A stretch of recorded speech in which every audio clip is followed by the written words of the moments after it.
Hello everyone, it's Alyssa here and welcome back to my channel where we talk all things true crime related. So today we're going to be talking about a case that is technically closed, but there wasn't legal justice that was served, and you will know what I'm referring to at the end of this video. But we're going to be talking about Alexis Sharkey and how her life tragically ended back in November of 2020. Alexis was born on February 6, 1994 in Warren, Pennsylvania. She was the oldest of three daughters to Michael and Stacy Robinault and grew up in a small town in Pennsylvania. And when I say small, I mean small, with about 800 people, and her graduating class had 80 students. After graduating from Youngsville High School, she attended the University of Pittsburgh at Bradford, and Alexis was extremely smart. She had a GPA that was in the top 2% at the University of Pittsburgh 3 years in a row. She graduated in 2016 with a major in biology, a minor in nutrition, and a minor in psychology, and even graduated summa cum laude, which is like one of the highest academic honors you could receive from a school. Now, Alexis did plan on going to medical school, but decided to take a year off. Within this year off school, Alexis always wanted to live in the warmth as she's from somewhere that's cold, so she ended up moving to West Texas. She absolutely loved it in Texas by expressing on her social media that she enjoyed the warm lakes, beautiful landscape, and the fact that boating season is twice as long. Alexis had a bright future with a goal to see the world, and she would eventually do just that. In 2018, she ended up working at Twin Peaks, which is similar to a Hooters restaurant where the waitresses wear more revealing outfits. It's basically one of the things they are known for. And while Alexis was working at Twin Peaks, she became close to one of her coworkers, and eventually that coworker introduced Alexis to her unbeknownst future husband, Thomas Sharkey, who went by Tom. Tom was a regular at the restaurant, and when he would come in, he would always talk to the servers and make them laugh, and the servers really enjoyed his company when he would come in. Almost immediately, Alexis and Tom really clicked, and the two would always be seen laughing and smiling. Alexis was known to be loving, giving, and playful, and had this desire to help others be the best versions of themselves. I mean, she was truly known to be beautiful inside and out. Eventually, Alexis started working for Monet, which is an online MLM multi-level marketing company that sells health-based hair care and body products. Basically, their business model is structured with a hierarchy of participants where each person sells products directly to consumers and also recruits people to essentially work under them because they also get commission from their recruits' sales. So there's multiple levels of compensation, which encourages both sales and recruitment to maximize earnings. And Alexis thrived with this company where she would eventually become executive director. She actually would consider herself a mentor and was very true to herself. Like, she never used her following and influence to boast herself. She would always post on social media as much as multiple times a day. And I definitely have those people I follow where they post so often that when they stop posting or don't post as much, like, you kind of notice it. So for her followers, they were always up to date on what Alexis was doing in her day-to-day life. Now, Alexis and Tom would end up getting married in 2019 and also moved to Houston, Texas from Odessa in 2020. There was a bit of an age gap between the two where Alexis was 27 at the time while Tom was 49, which no judgment there, I just wanted to point that out. It was also said that Tom showed controlling behavior when it came to the relationship with Alexis pretty early on in their marriage. Now, Alexis did end up going on a trip to Mexico without Tom, and it was said that while she was on that trip, Alexis confided in her 21,000 followers that she had at the time that she feared for her life, but it was not clear why. In addition, Alexis confided in one of her friends that she was worried about her safety. Confided in me about how worried she was for her safety when we went to Marfa, Texas almost a month ago. And we were sitting down at dinner and she lost it. And we walked back to our hotel room and she confided in me that night and things that I looked at her and I was like, she's petrified. This girl is scared for her life. So it seems as though Alexis was in a way warning others of what was going on behind closed doors in her marriage, and even claimed to two of her friends that Tom would hit her and was controlling and manipulative. And at this point, the two were not married for very long, like maybe a year. Now, I couldn't find much on Tom's background, but I did find he served in the military and had various business ventures. He was also already a father to a daughter from a prior relationship. He was super into fitness, and as you can see, he has a rather larger physique. Like, I can just imagine how strong this man was. As I mentioned earlier, Alexis would always post on her social media. I mean, she was inseparable from her phone. And around Thanksgiving in 2020, Alexis' behavior changed where she was posting less on her social accounts, and in person, her demeanor had changed. In addition, it was said that she would try and be around her friends as much as possible to basically avoid going home. Alexis even mentioned that her and Tom were separated but still living together at this time. On Thanksgiving Day, November 26, 2020, Alexis was shown smiling with two of her friends, having what seemed to be a typical holiday with friends. The girls had planned to watch movies on that Saturday, so 2 days later, but when the day came, Alexis did not show up, and this was not normal behavior from her. She was always punctual when it came to meeting with her friends. Tom and Alexis ended up getting an argument Friday night, a day before she was supposed to meet for a movie night, in which Alexis left their apartment without her car. And from what I found, she didn't have any friends and family that was necessarily walking distance from her apartment, so it just seems odd that she would leave on foot. And according to Tom, he didn't allow Alexis to leave with her car because she was under the influence. But it's just weird because Alexis didn't call or text any of her friends and family when she left the apartment or call an Uber, like literally nothing. So the last time anyone spoke to Alexis besides Tom was on Friday around 5:30 p.m. the day after Thanksgiving. Unfortunately, this leads us to the following day on Saturday, November 28th, where a Houston city worker was out driving in the 1000th block of Red Haw near the Katy Freeway and Eldridge Parkway, where they spotted feet sticking out of some bushes. As the worker got closer, it was apparent that it was an unclothed female body, believed to be in her 20s, who also appeared to be no longer alive. Initially, when police arrived, there was no visible wounds to the body, which led them to speculate that this woman may have overdosed, and also believed the body had been there overnight. The body was also found with no identification or personal items, like literally nothing, as if she was just thrown out on the side of the road. On this same day, Alexis's mom posted on Facebook stating that her daughter had been missing since the day prior. Now, Alexis's mom still lived back in Pennsylvania and claimed that the last time she spoke to her daughter was just before Thanksgiving, where they were discussing Christmas plans.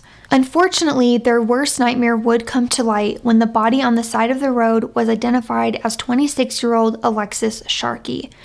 And just to put the location into perspective, Alexis's body was located roughly 3 miles from her and Tom's Houston apartment. On Sunday, November 29th, 2020, Alexis's mom posted an update on her Facebook stating that Alexis's body had been found and asked that friends and family give them time to grieve this incredible loss. On Monday, November 30th, Houston police confirmed publicly that the body found was that of Alexis's. Almost immediately, Alexis's mom had a gut feeling that she was murdered, stating, quote, "I learned very young as a mom to trust my gut. It's not let me down," end quote. At first, Tom appeared to be upset with the loss of his wife by making statements that he was going to do everything in his power to figure out what happened to her, and even made a Facebook post stating that Alexis was his purpose in life and showed him how to truly love. But this act quickly unraveled. One red flag I noticed is that when Tom would speak to the news media here and there, after his conversations with them, he would tell them to never contact him again, which I feel like conflicts with this statement of being cooperative to finding out what happened to her, but I don't know. Another thing Tom ended up telling the media was that Alexis was not this outgoing, bubbly person she appeared to portray on social media, but her friends countered this claim by stating Alexis had no demons, but rather she had the most life in her. So at this point, it's kind of like it was like Tom's word against her friends and family. 7 weeks later, authorities announced that Alexis's autopsy results showed her cause of death was strangulation, and her death was then ruled a homicide. Now, when Alexis went missing, Tom's behavior became very bizarre. For example, Alexis went missing on a Friday, but her family did not hear from Tom until Saturday evening. Not to mention, Alexis's friends were the ones who called the police, and her mom believes the only reason Tom called was because he knew they were going to hear about her disappearance since the friends called 911. Like, come on, dude. Like, give them the decency to call them and let them know, like, as soon as you don't hear from your wife that she's missing. Another conversation I wanted to mention was allegedly when Tom would speak to Alexis's family, Tom would never mention how much he missed his wife and would send condolences, but rather it was more of him talking about how horrible Alexis was and that what happened to her was her fault in a way, which in my opinion doesn't sound like behavior from a loving husband who lost his wife. Tom also refused to claim Alexis's body from the medical examiner, which forced her family to wait weeks to claim her body. Like, they're already dealing with so much, I can just imagine how excruciating that was for them. Eventually, the medical examiner did change Alexis's next of kin to her mother since Tom was not being responsive. Tom did end up becoming a suspect, and according to police, it was because he was not honest during their investigation. For instance, Tom moved to Georgia 2 weeks after his wife's death, and at the same time, police were trying to meet to collect a DNA sample, but Tom never handed that over. So I don't know about you, but that seems sketch that he was basically avoiding giving his DNA to police or just avoiding them altogether. Like, if you have nothing to hide, like, why are you avoiding them? Another time that Tom agreed to meet with police while he was living in Georgia, authorities could not find him. Like, he just vanished into thin air. Like, investigators showed up in Georgia to meet with him, but were not able to make contact with Tom. Then, later on, Tom came up with some bizarre story explaining why he disappeared. Now, I understand that everyone handles grief differently, but his actions were just strange in my opinion. Now, Tom did end up relocating to Florida where his daughter lived shortly after that incident in Georgia. So to add to Tom being uncooperative with the police, their investigation determined that Tom was the only person that had the means, motive, and opportunity to have murdered Alexis. Police learned that there was a history of abuse between Alexis and Tom, and allegedly Alexis spoke out about getting divorced shortly before she was murdered. Now, although divorce papers had not been filed, police found evidence that it was going to happen soon. So this led authorities to obtain an arrest warrant for Alexis' husband, Tom, on September 29th of 2021, so almost a year after Alexis' murder. This was a lengthy investigation. Our evidence determined that Ms. Sharkey was killed on the night of November 27th, 2020. Her body was found the following morning. The investigation determined that Thomas Sharkey, her husband, is the only person who had the means, motive, and opportunity to have committed the murder. We were able to eliminate other suspects that came up, some of which were brought up by Mr. Sharkey. We established that there was a history of domestic violence between the two of them, and that the relationship was ending, and that there was a pending divorce. There was also clear evidence that Thomas Sharkey had not been truthful about several key issues and statements that he made to police. Over time, we were able to develop enough evidence to have probable cause to get an arrest warrant and to charge him with her murder. They quietly went about getting this arrest warrant because of the high-profile nature of this case. Houston PD stated that Tom nor his family knew about the arrest warrant because the goal was when they arrested Tom to formally charge him with the murder of his wife, Alexis Sharkey. The following week on Tuesday, October 5th, around 10 p.m., U.S. Marshals learned that Tom was at his daughter's house in Fort Myers, Florida. The next day on October 6th, U.S. Marshals showed up to the daughter's house to arrest Tom, only to find him in the second floor bedroom closet, dead with a gunshot wound to the head. Now, allegedly, shortly after marshals made contact by knocking on the door to the home, Tom ran up the stairs and inflicted this fatal wound to himself. At that point, Tom's daughter and her partner opened the door and walked outside, which then investigators went into the home to find Tom's body. But I can just imagine the trauma that this would have caused on his daughter and her partner to be there when this happened. Despite Alexis's family grieving the loss of their loved one, Alexis's mom did send condolences to Tom's family because they were innocent in all of this. Her mom also stated, quote, "I will admit, we have felt that Tom was guilty of this pretty much from the beginning. Loss of life is never good. I do feel like in a way he did serve himself justice," end quote. Her family did try and collect her belongings after her death, such as clothes, family heirlooms, and Alexis's 3 cats. But when Tom left Texas, Alexis's mom was told by the apartment management that Tom and his friends cleaned out their apartment. Like, it's just heartbreaking that her family wasn't able to retrieve any of her items, like not one. And they would ask Tom multiple times to collect her belongings, and he would always tell them he would get it to them, but then would just completely ghost them. And I could be completely wrong about this, but I feel like it's really sketchy for him to be doing this to her family. Like, did he not want them to find something potentially suspicious, or was he just selfish and didn't care about their feelings?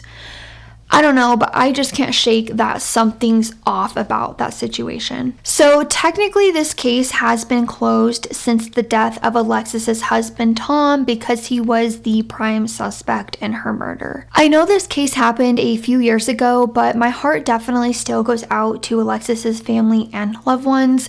It's just very tragic that her life ended the way it did, and she was just so young and had just such a bright future ahead of her. So that is it for today's case. I hope you all have a wonderful week, and please, please, please stay safe out there, and I will see you soon.